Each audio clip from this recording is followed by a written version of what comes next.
the guy from the casino. Oh dear. I have a bad feeling about this.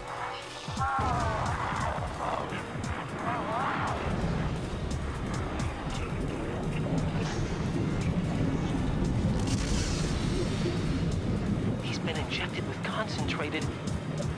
No. Pure seed.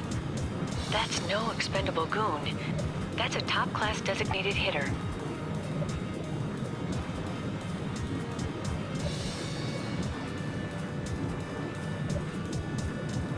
Yeah, for once Juju is right. Eliminate your enemies, don't let them live, because then they'll come back and do this crap, and we don't want to have to deal with this. So it's time for a boss battle against the casino manager in his mutated Orgman form. Now he's a pretty powerful Orgman, and he's been, as Mika suggested, injected with pure seed, so he's pretty powerful. He's not really a very threatening boss, though. There's two different sections we can target on his shoulders to disable his different arms, which have different weapons on them. But overall, he's a pretty underwhelming boss compared to what we've been fighting so far, and will continue to be fighting for the rest of the game.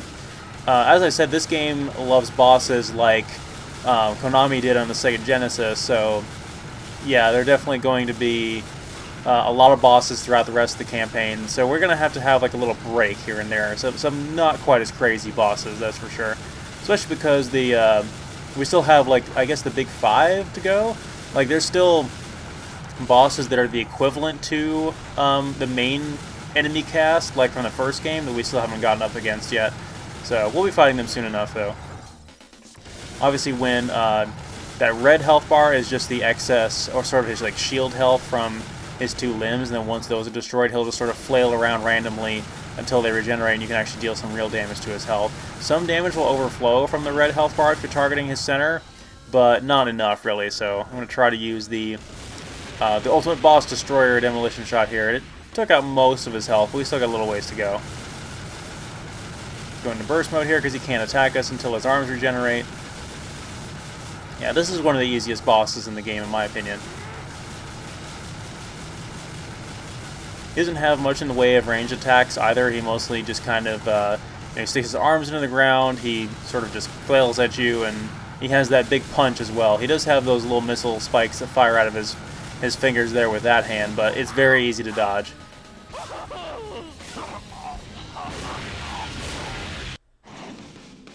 Alright, so now that inconvenience is over.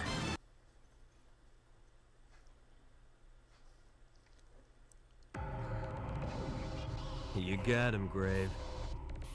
So that's an Orkman. What a terrible creature. Of course, it would have to be terrible to be a match for It wasn't a match for us, though. If only we'd killed him earlier when we had the chance, we could have avoided all this. Thanks to him, the Don and Garino have escaped.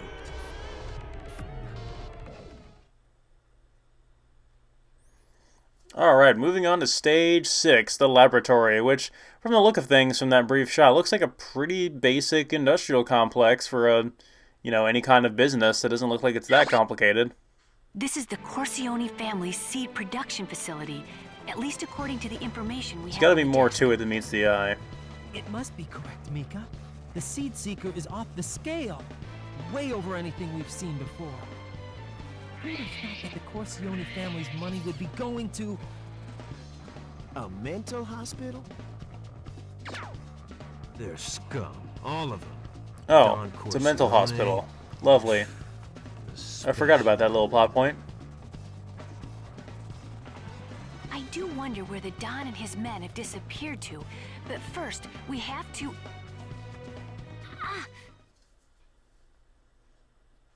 Oh, Hey, Mika? I'm fine. All this excitement too much for you? Listen, if you pull something like that while we're in battle, you could get somebody killed. I'm sorry to worry you.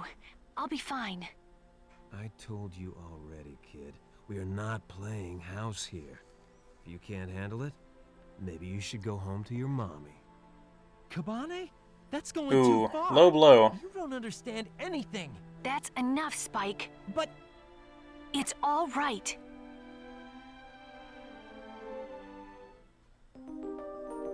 Yeah, he didn't know.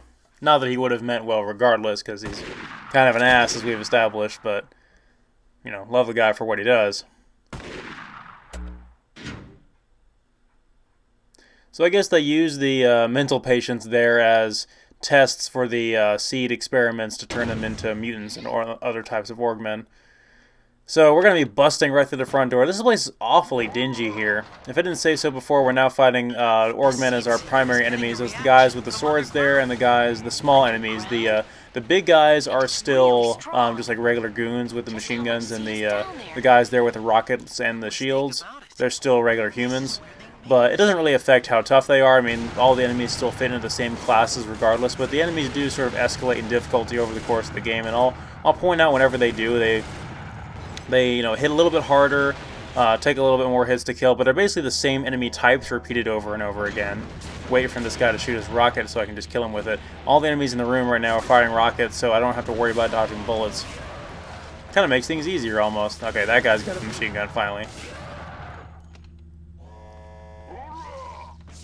So we're about to pull a Arnold Schwarzenegger and Terminator 2 and start just gunning people down in a mental hospital, but instead we're not trying to get out, we're not trying to get somebody out, unfortunately.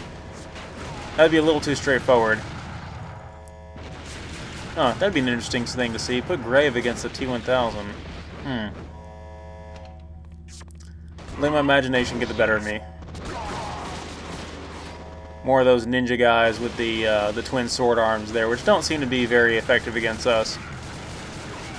I just accumulated all my demolition shots back from that boss, by the way, so I'm full on them right now. I'm going to go ahead and change whatever to whichever one I want to use so I can... There's an upcoming boss towards the end of this stage that is very tough. I want to have all my demolition shots for, but even before then, there's a part where I'm going to need to clear out a very large encounter very quickly, so I'm saving them for that primarily, and then I should have them again for the boss.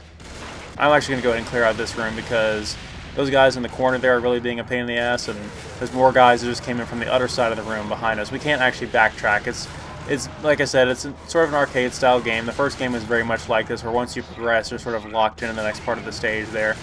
So we couldn't go back and back through that door again and redo things if we wanted to.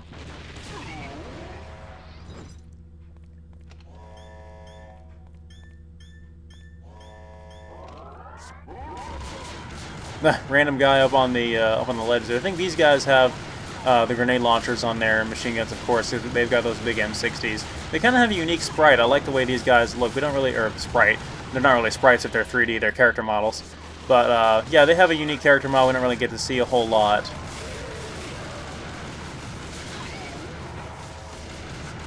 Yeah, that 180-degree turn is becoming really handy. I really like having that thing around.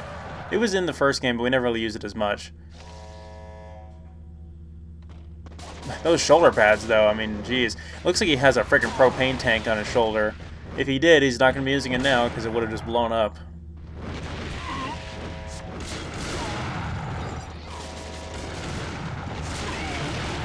Even if I don't outright kill those enemies with that demolition shot, at least I lower their health enough to make a difference.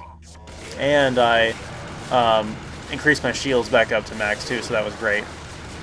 This room is going to be pretty dense with guys. I'm not super worried about it. There's a couple of actual propane tanks in this room for some additional scenery damage and some splash damage against the enemies. We cleaned out that room rather nice. I'm still at 3 demolition shots. I guess I'm just using them as I acquire them. Once I hit that 4th one, I can go ahead and spend it just for the sake of getting things done.